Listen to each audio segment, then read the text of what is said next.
अस्सलामुअलैकुम नाजरीन, आप देख रहे हैं K92 न्यूज और मैं हूं आपकी मेजबान नाइला भट्टी। शामिल करेंगे आज की इलाकाई खबरें। डिप्टी डायरेक्टर जुनेद रजा की हिदायत पर आज भी कोरी garden Bolton market plastic market में KMC अफसरान का ऑपरेशन जारी। इसको हटा जाओ बेटा, ये लगा थोड़ी देर के लिए।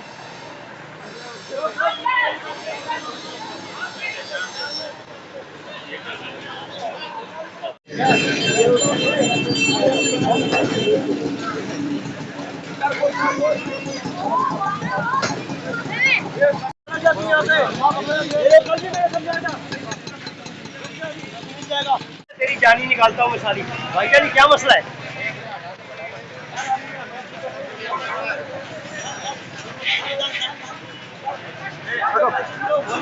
समझ में नहीं आ रहा किसी की।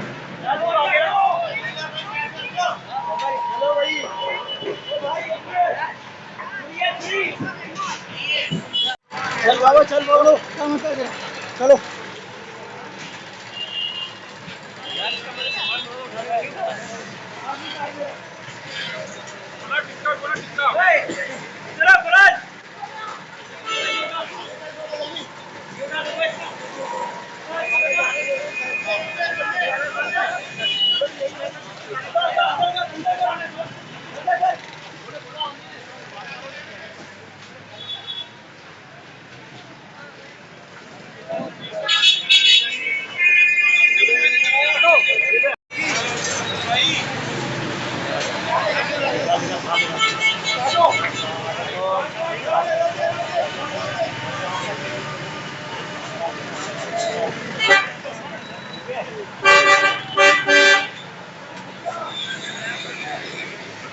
आराम से अपने आप को बचाओ।